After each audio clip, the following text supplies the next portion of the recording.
Hello. Ang ganda ng shoes, Noy. Drinks na sitlog.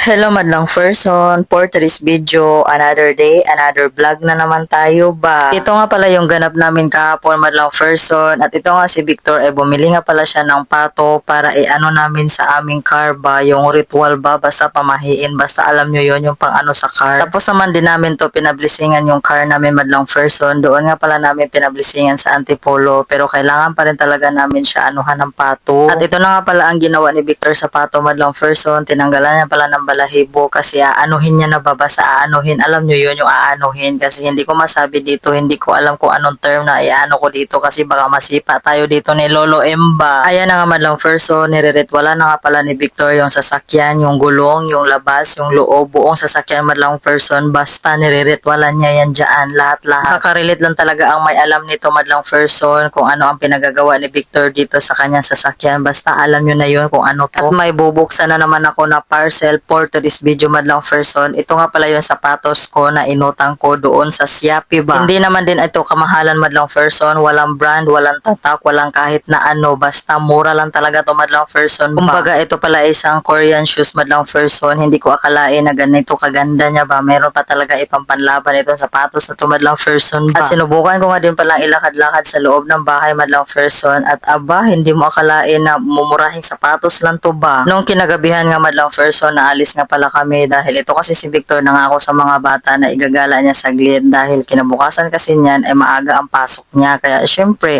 for the go. At ayan nga yung nakabalot na plastic madlang person, ayan nga pala yung pato na niluto ni Victor kanina ba. Bali idadaan nga pala namin yan doon sa parikoy namin, kaya siya man ang nagdakop-dakop sa pato kanina ba doon sa binilhan nila ba. Dito nga pala kami dumaan sa Double L madlang person ba dahil dito kasi nakapwesto yung parikoy namin, at idadaan nga namin itong daladala namin na ulam na pato ba. At nadaanan na din pala namin yung pwesto ni Parikoy madlang person, kaso nga wala siya doon, hindi siguro siya magtitinda, hindi ko alam, hindi rin siya nagre-reply kung saang lupalok siya ng mundo ba. At bumaba nga muna ako sa sasakyan madlang person dahil bibili kasi ako ng pares dito sa may Double L. Ito yung parisan ni Batang ba. May nakapagsabi kasi sa akin madlang person na masarap nga daw ang parisan nila dito ba, kaya ito itatry namin for today's video kung talagang masarap ba talaga ba. At matagal-tagal na nga din kami hindi nakakain ng pares madlang person, kaya ito medyo nag-crib-crib ng kaunti ang maring nyo ba, kaya ito naghanap-hanap din kami ng sabaw-sabaw, kaya ito nagparis-paris muna tayo for today's video ba. At bumaba ulit ako sa sasakyan madlang person dahil bibili na naman ako ng ulam sa dalawang batang makulit, itong fried chicken ba. Dito na naman kami sa Kasiglahan madlang person ba, kaya napagdesisyonan kasi namin madlang person, ay ako pala nagdesisyon na doon kami kakain sa gilid sa tabi ng ilog doon sa may riverside ba. At dumating na nga pala kami dito sa aming destinasyon madlang person, dito sa may riverside Montalban ba. Pero bakit naman ganun? Oy, kakatapos lang ng eleksyon ba, pinatay nyo na ang mga ilaw dito ba. Sobrang dilim talaga dito madlang person ba, hindi ko alam kung pondi ba yung street light dito or talagang sinadya siguro talaga nila na hindi bigyan ng liwanag dito banda ba.